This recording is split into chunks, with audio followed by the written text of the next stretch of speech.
Putin भी कह चुके हैं कि वो सिर्फ परमाणु धमकी नहीं देते। बाइडेन भी ये मान चुके हैं कि पुतिन की धमकी बहुत गंभीर है। सवाल है कि क्या यूक्रेन युद्ध का विकल्प परमाणु वॉर ही अब बच गया है? क्या पुतिन या बाइडेन की उंगलियां उस बटन तक पहुंच चुकी हैं जिसके दबाते ही एटमी जंग की शुरुआत हो जाएगी? इस स्पेशल रिपोर्ट में देखिए पहले कौन दबाएगा ट्रिगर।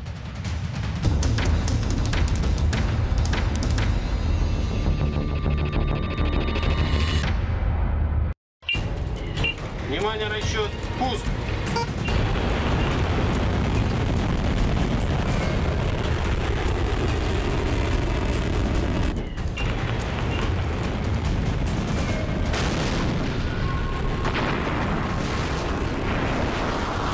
परमाणु युद्ध का नया block.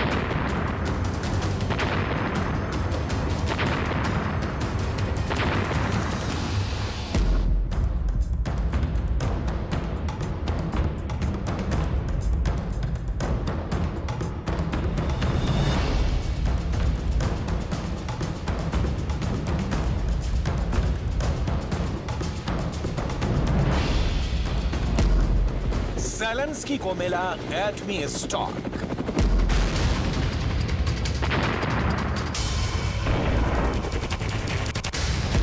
Target lock, Kremlin shot.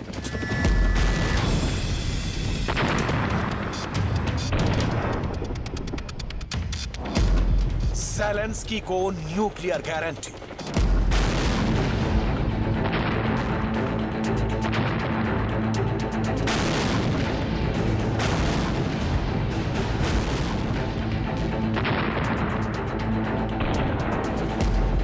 Biden का बम, रूस होगा बेदम।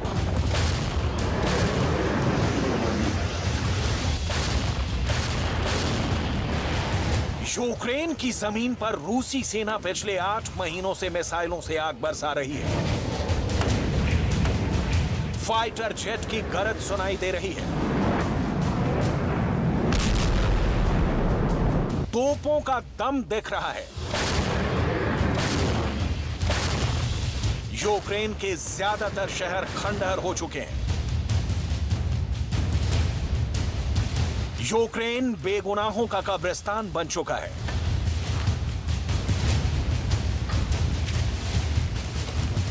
यूक्रेन का ना ही अंत दिख रहा है और ना ही युद्ध का कोई नतीजा नजर आ रहा है।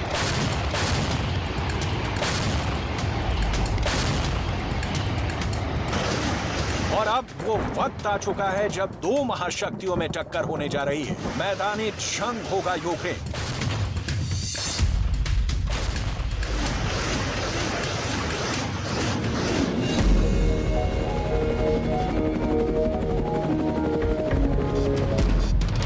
वजूद के इस जंग के बीच जिसका जिक्र हर किसी की जुबान पर है वो ये कि क्या रूस अपने सबसे घातक हथियार से यूक्रेन का वजूद मिटा देगा।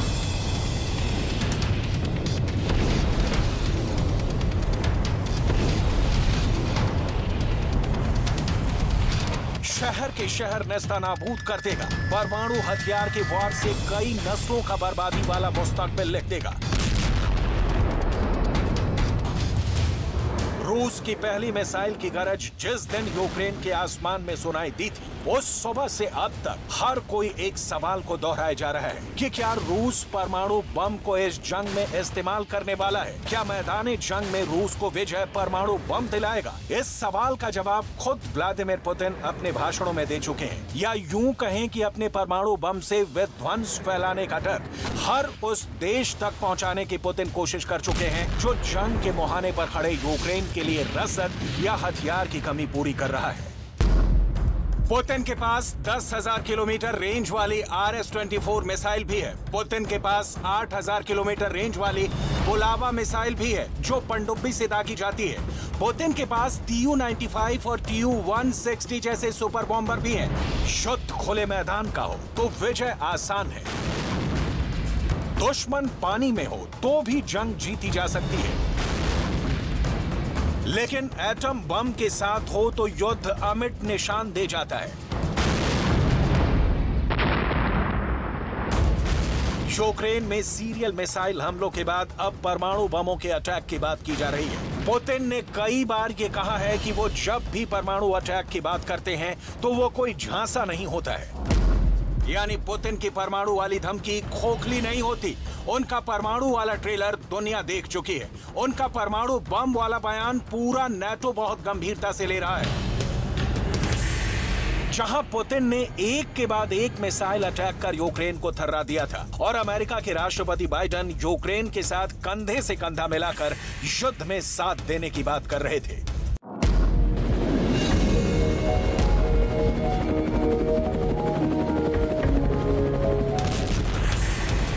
यूक्रेन युद्ध का सेकंड राउंड फर्स्ट राउंड से कहीं ज्यादा तबाही लाने के संकेत दे रहा है। पुतिन की 83 मिसाइलों से फायर करने वाली पिक्चर खतरनाक होगी। ऐसा लगता है कि ज़ेलेंस्की की मदद के लिए अमेरिका और नेटो देश मिलकर जो काम करना चाहते हैं उसका नतीजा ज़ेलेंस्की पर ही भारी पड़ सकता है। पुतिन से सीधी टक्कर लेने से बाइडेन बच रहे हैं और ज़ेलेंस्की को मोहरा बनाया जा रहा है। युद्ध के इस मुहाने पर भी रूस ने अपनी रणनीति को कहीं भी मद्धम नहीं पड़ने दिया। शुरुआत से ही रूस ज़पोरिज़िया परमाणु ऊर्जा संयंत्र पर कब्जा कर बैठा है। दक्षिण पूर्वी यूक्रेन में ज़पोरिज़िया परमाणु ऊर्जा स्टेशन यूरोप का सबसे बड़ा परमाणु ऊर्जा संयंत्र है और इसे लेकर यूक्रेन और रूस के बीच बहुत खतरनाक जंग इस वक्त भी जारी है। सवाल है कि क्या ये परमाणु प्लांट युद्ध में बचा रहेगा, जिसकी गिनती दुनिया के 10 सबसे बड़े परमाणु ऊर्जा संयंत्र के तौर पर भी की जाती है। 4 मार्च 2022 को यूक्रेन पर आक्रमण के दौरान रूसी सेना ने परमाणु और थर्मल पावर स्टेशनों पर कब्जा कर लिया था। तब से अब तक यूक्रेन और रूस ने कई बार एक दूसरे पर यूरोप के सबसे बड़े परमाणु ऊर्जा संयंत्र पर हमला करने का आरोप लगाए हैं, लेकिन इसकी तस्दीक तब तक नहीं हो पाई कि असल में हमले के लिए जिम्मेदार कौन है। लेकिन रूस ये दावा कर रहा है कि उसे अगर न्यूक्लियर प्लांट पर हमले के पक्के सबूत मिले तो यूक्रेन को अंजाम भुगतना होगा। ये अंजाम विध्वंसक होगा। मुमकिन है टैक्टिकल एटम बमों के धमाके भी शुरू हो जाए। अगर इमरजेंसी में या फिर धोखे से एटमी अटैक हुए तो यूक्रेन का क्या होगा। युद्ध में यूक्रेन की मदद कर रहे 3 नेटो देशों के पास एटम बम है। ये है अमेरिका, ब्रिटेन और फ्रांस। तीनों ही रूस के दुश्मन माने जाते हैं। ब्रिटेन और फ्रांस ने अब तक साफ नहीं किया है कि वो किसी भी हद तक जाकर यूक्रेन की मदद करेंगे, लेकिन अमेरिका क्लियर कर चुका है कि वो यूक्रेन को हर तरह से सपोर्ट देगा। ये सपोर्ट एटम बमों की शिफ्टिंग भी हो सकती है, जिसमें ज्यादा मशक्कत नहीं करनी पड़ेगी, क्योंकि सुपर पावर के 200 एटम बमों की लोकेशन यूरोप के ही देश हैं। प्रेसिडेंट पुतिन ने खुद इस बात की पुष्टि कर रखी है कि उन्हें अमेरिका के एटम बमों की करेक्ट लोकेशन पता है। युद्ध में रूस के आगे जाहिर है कि यूक्रेन कहीं नहीं टिकता। यूक्रेन की असल ताकत अमेरिका है। यानी युद्ध अब यूक्रेन और रूस का नहीं, बल्कि दुनिया के 2 महाशक्तिशाली राष्ट्रों के बीच का होने का सिग्नल दे रहा है। ऐसे वक्त सबकी निगाहें अमेरिका पर टिकी हुई हैं। हालांकि किसी मुल्क के लिए रूस से परमाणु टकराव मोल लेना आसान नहीं। उसकी वजह है पुतिन की बारूदी गोदाम में परमाणु बमों का अविश्वसनीय गोदाम। पुतिन के पास कम से कम 10 तरह की मिसाइल हैं, जिससे परमाणु बम लॉन्च किया जा सकता है। ये मिसाइल 16,000 किलोमीटर दूर तक हमला कर सकती हैं। इन मिसाइलों के लॉन्च सेंटर के बारे में अमेरिका को भी बहुत कम बातें मालूम है।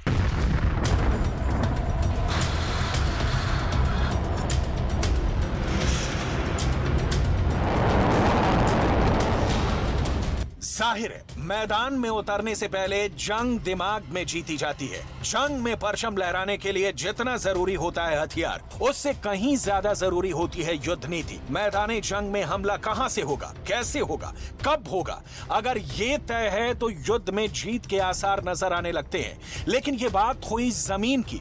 समंदर के अंदर भी रूस की ताकत जैसी दुनिया में कोई दूसरी ताकत नहीं है। बेलगोरोड परमाणु सबमरीन को दुनिया की सबसे बड़ी सबमरीन का तमगा हासिल है। पोसाइडन टॉर्पीडो से लैस ये सबमरीन रेडियो एक्टिव सुनामी को पैदा कर सकती है। परमाणु का दम रखने वाले वो जेट भी पुतिन के गोदाम में है, जो दुनिया के किसी भी कोने में परमाणु बम गिराकर उसे दहला सकते हैं। इसमें सबसे आगे आती है जमीन से चलाई जाने वाली टोपोल मिसाइल। टोपोल M एक इंटरकॉन्टिनेंटल बैलिस्टिक मिसाइल है, जो 11,000 किलोमीटर तक दुश्मन पर हमला कर सकती है। बुलावा समंदर से परमाणु हमला करने के लिए रूस के पास बुलावा मिसाइल है, जो सबमरीन से लॉन्च की जा सकती है। बुलावा मिसाइल की रेंज 8,000 किलोमीटर की है। बुलावा के जरिए परमाणु हमला आसानी से किया जा सकता है। किंजल तो आसमान से जमीन में दम दिखाने के लिए रूस के पास किंजल मिसाइल है। किंजल एक हाइपरसोनिक क्रूज मिसाइल है जो 3000 किलोमीटर तक दुश्मन को टारगेट कर सकती है।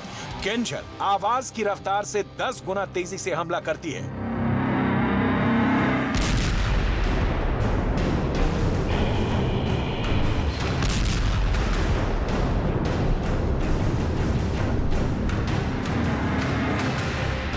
क्राइमिया ब्रिज के धमाके की एक और कीमत पुतिन ने पूरे यूक्रेन को दहला कर की। ज़ेलेंस्की के हर बयान के बाद पुतिन के दिमाग में न्यूक्लियर बम वाला विकल्प मजबूती दे रहा है, लेकिन इसका जवाब ज़ेलेंस्की देने में असमर्थ है। तो जवाब अब बाइडेन देंगे और दुनिया देखेगी। वो इसलिए कि अगर जंग के इस घड़ी में रूस पराजय की ओर जरा भी झुकता हुआ दिखा तो दूसरा न्यूक्लियर अटैक होना तय है, जिसके बदले में अमेरिका का पलटवार भी तय है। परमाणु गोदाम की जमीन पर रहने वाला यूक्रेन भले ही परमाणु बम के लिहाज से शून्य हो, लेकिन अमेरिका का साथ उसे मैदान में जरूर मिल सकता है।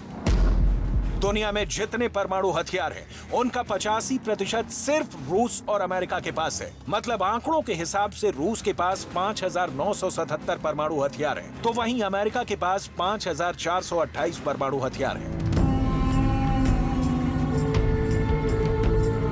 इससे साफ है कि दो महाशक्तियां अगर आमने सामने आ गईं, या कोई छोटी सी चिंगारी अगर इन दो महाशक्तियों के बीच आग भड़का दी, सामना करा दिया, तो नतीजा सिर्फ यूक्रेन, रूस और अमेरिका ही नहीं बल्कि पूरी दुनिया भुगतेगी। उसके पीछे की वजह यह है कि एक परमाणु बम विनाशकारी ऊर्जा पैदा करने के लिए यूरेनियम 235 या प्लूटोनियम 239 परमाणुओं का इस्तेमाल करता है। परमाणु विस्फोट का ग्राउंड जीरो क्षेत्र एक मशरूम क्लाउड में बदल जाता है। एक मशरूम क्लाउड तब बनता है जब एक परमाणु विस्फोट में खतरनाक गैस निकलती है। पहले 3 किलोमीटर के दायरे में हर चीज गर्मी से पिघल जाती है। पहले 9 किलोमीटर के दायरे में रहने वालों को सबसे ज्यादा रेडिएशन का सामना करना पड़ता है। 70 किलोमीटर के लोगों को 3rd डिग्री बर्न होने की संभावना होती है।